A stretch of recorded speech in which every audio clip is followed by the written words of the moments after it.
À la compagnie, j'espère que vous allez bien et vous passez un agréable week-end. Ça fait très longtemps qu'on ne s'est pas retrouvés ici pour une nouvelle vidéo. Ça fait au moins 2 mois que je n'ai pas posté. Euh, de la fatigue, pas mal de petits soucis ici et là. Il y a eu la rare, il y a eu plein de choses qui s'est passé dans ma vie. Et voilà, donc j'ai mis du temps à revenir, mais pour le coup, c'est bon, je suis là. Et on se retrouve aujourd'hui pour un petit date lecture. Donc j'ai 4 titres à vous présenter. Il y a 3 MM, dont un en VO, et un petit MF bien sympathique que j'ai vraiment bien aimé. Le premier titre dont je vais vous parler, il s'agit de Duo Improbable, le tome 1 de la duologie Mission au risque de S. Jax, qui a été publié, qui est publié d'ailleurs, aux éditions Bookmark et que j'ai eu la chance d'avoir en service presse via NetGalley. Euh, de quoi ça parle? Alors, on y suit en fait Prophète, qui est un ancien SEAL et espion de la CIA qui travaille pour une agence qui s'appelle Extreme Escape. Donc, ils mènent des enquêtes, ils vont aider des gens à sortir de situations complexes, enlèvements et autres. Et donc, Prophète, c'est quelqu'un qui a du mal en fait à se la jouer en équipe, qui a un passé un peu trouble. Et son patron, en fait, le met avec un nouveau partenaire qui s'appelle Tom Boudreau, qui lui est un ancien agent de la FBI qui s'est fait virer, entre guillemets, qui s'est retrouvé shérif dans un coin paumé de la Louisiane et qui, pour le coup, a été donc débauché par Phil, le patron de Extreme Escape, pour faire partie donc de son entreprise et donc d'être le partenaire de Prophète. Ils vont donc pour avoir pour première mission en fait d'enquêter sur la mort d'un jeune homme ou qui semblerait avoir été assassiné pendant des combats interdits en cage. Et c'est donc une enquête qui va retourner pas mal de merde parce qu'elle va vraiment faire aller dans le passé de Prophète. Et c'est ça qui est super intéressant. Qu'est-ce que j'en ai pensé? Alors, j'ai beaucoup aimé. J'avais un petit peu peur au début, parce qu'en fait, une fois que je l'ai demandé, en fait, je me suis retrouvé à lire pas mal d'avis assez nuancés sur ce titre. Et donc, ça m'avait un peu refroidi, donc ça, je l'avais mis un petit peu de côté. Mais comme c'est un service presse, je me suis dit, écoute, Loïc, de toute façon, faut que tu y ailles, il faut que tu te lances. Donc, je me suis lancé et je l'ai explosé, dévoré en 2 3 jours. J'ai adoré ma lecture, j'ai beaucoup aimé la plume de l'auteur. J'ai trouvé qu'elle écrit super bien, ça aide. On est vraiment dans du romantique suspense, il y a de l'enquête derrière, mais une vraie enquête, hein. C'est pas simplement un faire-valoir à la romance. Il y a une enquête, il travaille dessus, il y a de l'action, il y a des combats, il y a de l'infiltration, je vous dis, il y a de la baston. Tout se passe pas comme on veut dans le plan. Franchement, là-dessus, sur l'enquête, elle a vraiment géré. On sent bien que c'est une enquête qui va se faire sur 2 tomes. Il y a les éléments qui s'enclenchent et qui prennent du passé des personnages de l'un et de l'autre euh, pour former une histoire assez complexe dont on a petit à petit des éléments de réponse. Mais on n'a pas tous les éléments de réponse à la fin. Et franchement, pour le coup, c'était super intéressant. J'ai adoré cette enquête. J'ai aussi beaucoup aimé la relation entre les deux personnages, donc Prophète et Tom. À la base, c'est 2 personnages qui veulent pas travailler en équipe, surtout Prophète. C'est 2 personnages avec des passés troubles, c'est des personnages avec des caractères forts qui ont vraiment des caractères de merde, faut dire ce qui est. Et donc en fait, au début, on est un peu sur la collaboration forcée et un peu, ça se ressent en fait dans leur interaction parce que ils n'arrêtent pas de se tirer dans les pattes, ils n'arrivent pas à fonctionner ensemble et autres. Mais petit à petit, ça s'arrange, surtout au moment en fait où ils vont passer, ils vont finir par baiser, soyons clairs, et ils vont passer, se promettre d'être une simple équipe de partenaires avec du cul en plus. Voilà, donc au début ça fonctionne plutôt bien et il y a des petites choses qui arrivent au cours de l'histoire qui fait que petit à petit ils vont se rapprocher, ils vont partager leurs sentiments, leurs passés respectifs et la relation elle va évoluer. et ça va entraîner des conséquences sur l'enquête, sur la manière dont dont ils vont la résoudre ou travailler dessus. Parce que forcément, en fait, quand le personnel passe sur le professionnel, ça dérape souvent. Et là, ça dérape. Et ça dérape sec, ce qui va entraîner donc un joli cliffhanger à la fin du tome 1 et qui promet pas mal de choses sur le tome 2 parce qu'il y a eu pas mal de révélations et franchement j'ai qu'une hâte, c'est de le lire, surtout qu'en plus là il sort prochainement, je crois le tome 2 il sort en août, donc franchement je vais le dévorer dès qu'il va sortir et je vous le conseille vraiment. Après si vous avez le temps d'attendre un petit peu, vous n'êtes pas pressé, attendez la sortie du 2, au moins vous n'aurez aucune frustration, vous pourrez y enchaîner les deux d'un coup. Mais en tout cas, pour moi, c'était une très bonne lecture. Je valide et de tête, je lui ai mis 3,5 étoiles, ce qui est plus. Le deuxième titre dont je veux vous parler, il s'agit de Roméo, qui est le tome 1 de la série Ward Security de Jocelyn Drake et Rhinta Elliott, qui est publié aux éditions Bookmark. Il faut savoir en fait que c'est une série spin-off à la série des Liens Indestructibles que je n'ai pas lu. Ouais, parce que quand je voyais les couvertures, j'avais l'impression que c'était de l'historique. Et moi, l'historique, j'aime pas ça. Et en fait, ça n'a rien à voir avec de l'historique, puisqu'en fait, c'est du romantique suspense et que c'est avec des agents, des flics, il y a de l'action et autres. Donc, je suis totalement gouré. Mais par contre, je vais rattraper rapidement l'erreur et je vais prochainement me les lire.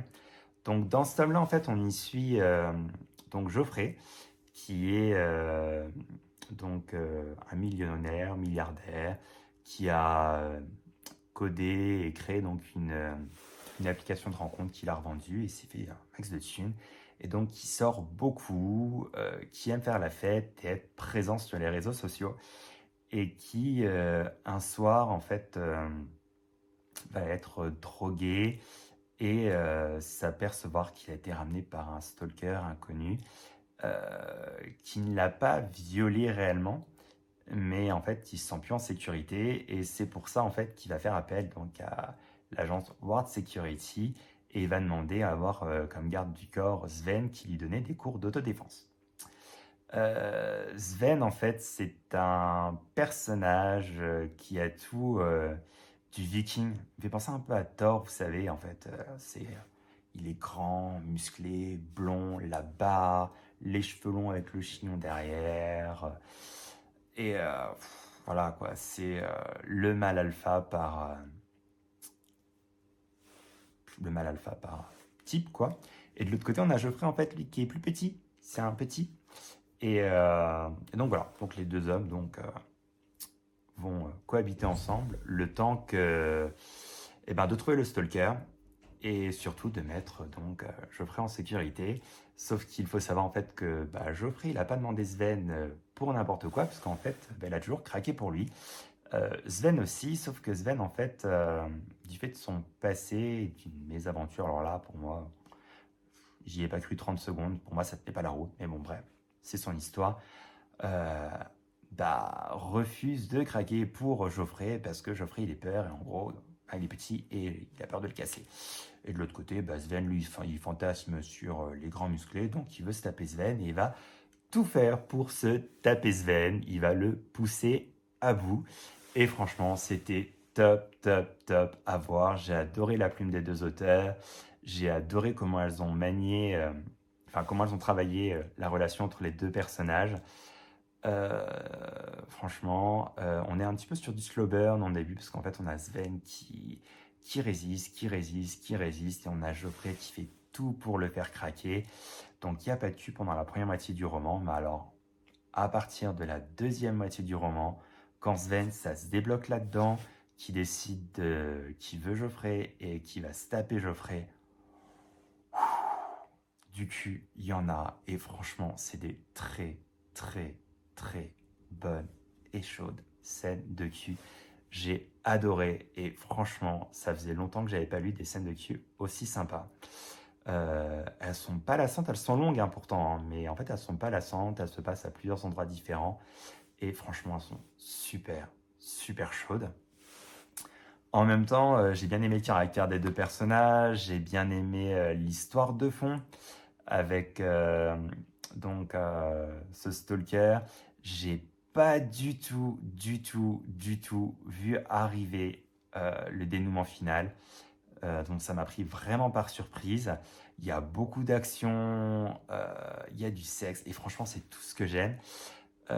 On n'est pas perturbé par le fait est que c'est une série spin-off, parce que ça peut se lire assez indépendamment.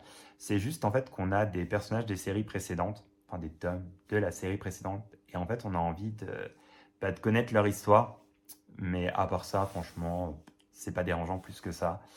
Moi, je vous la recommande à 100%, franchement, ce tome. J'ai hâte que le tome 2 sorte, et en même temps, j'ai hâte de me plonger dans la série précédente parce que franchement, c'est bien écrit. Elle manie les scènes d'action, les scènes de cul à la perfection.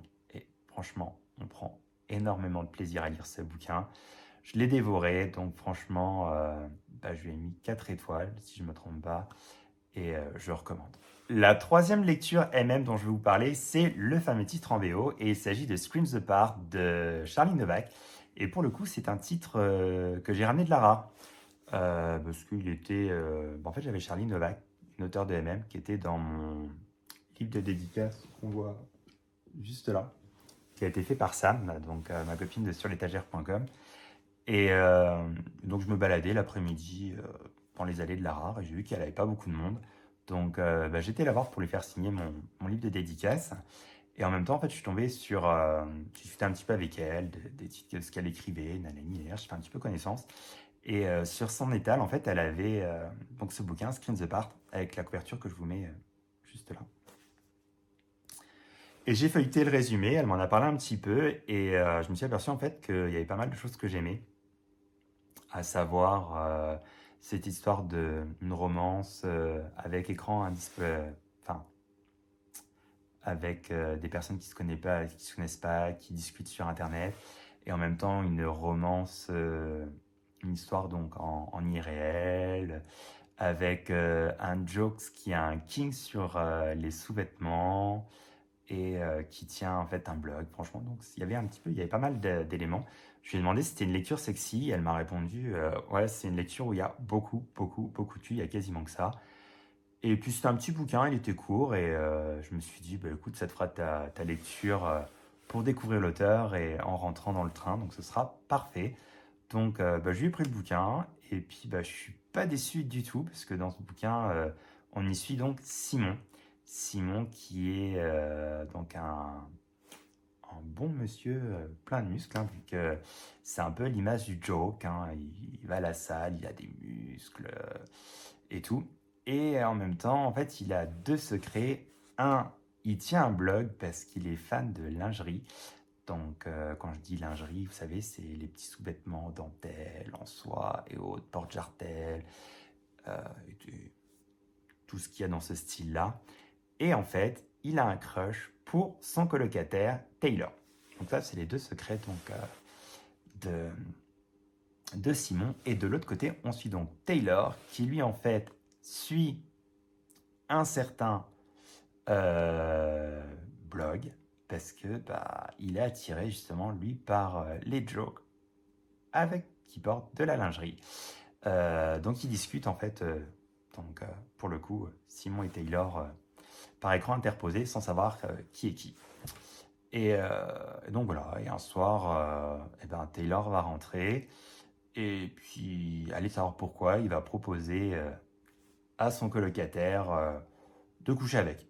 Voilà, parce qu'en gros, ils étaient tous les deux en manque. Voilà, donc, ils commencent à baiser ensemble. Et puis petit à petit, en fait, Taylor découvre que Simon aime la lingerie. Donc, ils vont commencer à entretenir une relation comme ça, à coucher ensemble. Taylor, il faut savoir qu'il n'aime pas les relations, enfin, il veut pas de relations. Simon non plus, je crois. Ouais, il me semble, je sais plus. Enfin, dans tous les cas, ils vont se mettre à coucher ensemble, leur relation va évoluer, surtout du point de vue de Taylor, qui va donc lui se mettre à lui faire des cadeaux et autres, des accessoires de lingerie, et des petits accessoires coquins pour booster leur séance de sexe, parce que des scènes de sexe, il y en a un max de chez un max. Et puis petit à petit, ils vont se rapprocher, les sentiments vont se mettre en place. Et puis voilà, donc c'est ça qu'on suit, sachant qu'en même temps, Simon parle à Taylor de sa relation, enfin à Taylor numérique de sa relation avec Taylor réel, et de l'autre côté, Taylor parle à Simon numérique de sa relation avec Simon. Voilà, bon, bref, vous l'aurez compris, vous voyez un petit peu vers où ça va mener.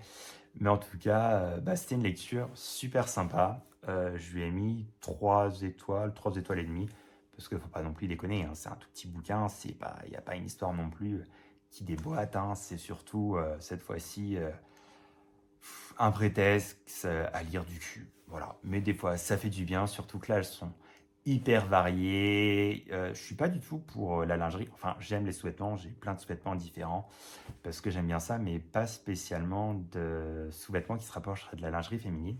Mais là, pour le coup, ça fonctionne bien. Euh, et pour le coup, ça m'a même excité. Puis j'ai bien aimé, en fait, tous les autres petits jeux qui se passent. Il y a une scène avec un butt plug télécommandé. Enfin bref, Simon et Taylor au lit, ils sont juste top. Et franchement, ça se lit bien, c'est super sexy. Et si c'est ce que vous recherchez, franchement, je vous le recommande parce que, ouais, c'est une très très bonne petite nouvelle.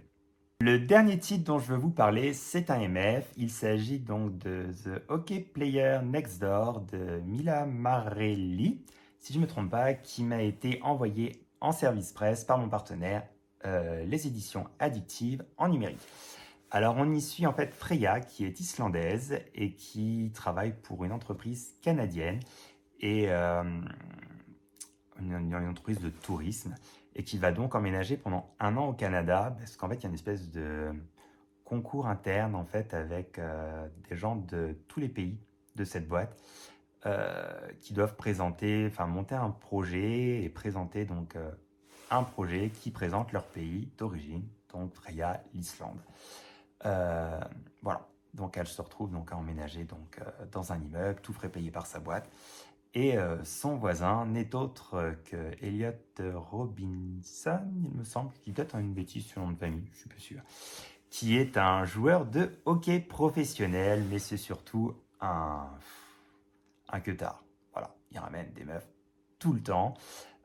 Sauf que Freya, en fait, elle le connaît pas, son voisin. En fait, elle, le hockey, elle y connaît rien. Il n'y a pas de hockey en Islande.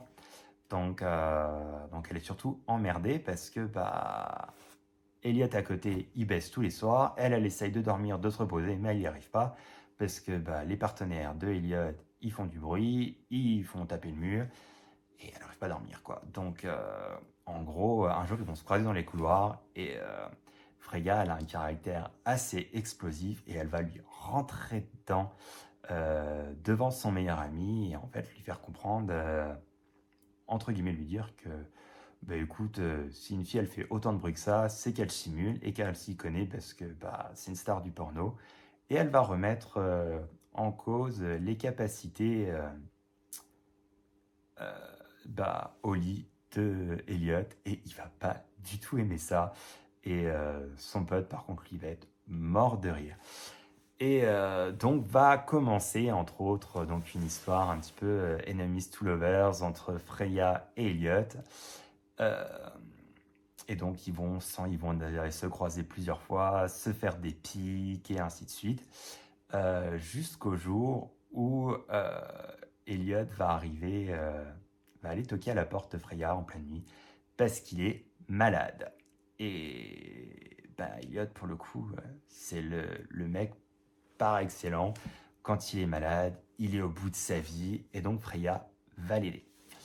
Voilà, sauf qu'il faut savoir en fait, c'est que Elliot, il trouve Freya super belle, super attirante, et Freya, elle trouve Elliot super sexy, super attirant. Et arrive ce qui arrive, ils vont se mettre à coucher ensemble. Voilà, donc ils vont baiser. Question au cul, ça se passe super bien entre eux, il y a une super alchimie. Mais le truc qui se passe, c'est que petit à petit, en fait, ils dépassent le stade de on couche simplement ensemble. Ils vont passer des soirées ensemble, manger ensemble, faire des petits trucs ensemble. Et tout le monde les croit en couple, sans rien dire. Et les seuls qui réalisent pas, en fait, qu'ils sont réellement en couple, C'est Elliot et Freya, parce que Elliot, lui, il refuse d'être en couple, parce que pour lui, les coups d'un soir, ça lui suffit, il a pas envie de se faire chier avec une meuf. Et Freya, elle, elle est traumatisée, entre guillemets, par son ancienne relation avec son ex en Islande. Et elle n'a pas envie d'une relation, en fait. Elle veut un truc tout simple, juste du cul. Euh, et puis ça lui suffit, quoi. Et sauf que ça marche pas comme ça, les sentiments, et ça évolue. Et c'est tout ce qu'on va suivre, en fait, l'évolution de la relation entre Freya et Elliot, leur scène olé olé, hein, et puis l'évolution de leurs sentiments. Et on va découvrir, en fait, comment est perçu tout ça par leurs potes autour. Et franchement, j'ai super bien aimé. J'adore les relations en MM avec des hockeyeurs, hein. J'ai adoré plus d'une. Euh, et franchement, je voulais savoir comment ça allait se passer en MF, parce que je suis pas encore pro du MF, hein. Comme je vous le dis, ça fait, comme vous le savez, hein, ça fait que depuis le mois de janvier que j'en lis au dos, si je puis dire. Et pour le coup, c'est validé, parce que les hockeyeurs, que ça soit en MM ou en MF, chez moi, ça fonctionne. Et cette histoire de Enemies to Lovers, elle a fonctionné à merveille chez moi. J'ai adoré la plume de Mila Marelli. Je vais lire d'autres titres d'elle, c'est sûr et certain. J'ai mis 4 étoiles à cette romance, et je vous la recommande à 100%, parce que franchement, elle est top de chez top. Donc je remercie mon partenaire, les éditions addictives, de me l'avoir envoyé. Et, lisez-la, parce qu'il n'y a que ça à faire. Donc voilà les amis, on arrive au terme de cette vidéo, donc de ce petit aide lecture. Donc j'espère que vous aurez apprécié, j'espère que je vous aurai fait découvrir des titres, donner envie de lire l'un de ces titres. Et si vous l'avez déjà lu, n'hésitez pas à venir en commentaire ou sur le post Instagram ou en DM sur Instagram pour venir échanger avec moi, me donner vos avis, me dire oui j'ai aimé pour ci, pour ça, non j'ai pas aimé pour ci, pour ça, qu'on puisse échanger nos points de vue. C'est toujours très très intéressant. En tout cas, moi j'étais ravi de vous retrouver pour une nouvelle vidéo. Je vais essayer de reprendre un rythme stable. On va essayer de partir sur une vidéo par semaine. Petit à petit revenir à 2 vidéos par semaine. On verra bien, je me mets pas de contraintes, on va juste y aller. En tout cas, si vous avez aimé cette vidéo, si vous aimez me suivre sur Instagram, je vous invite en fait, à vous abonner si ce n'est pas déjà le cas, à cliquer sur la petite cloche pour être averti si je publie une nouvelle vidéo. Bien entendu, à mettre un petit pouce bleu, ça aide énormément pour les algorithmes Google. Et puis, à lâcher un petit commentaire et à partager cette vidéo, et surtout à parler de mon compte un maximum autour de vous. En attendant la prochaine vidéo, écoutez, je vous souhaite un bon dimanche, je vous fais plein de bisous et je vous dis à très vite. Ciao, ciao!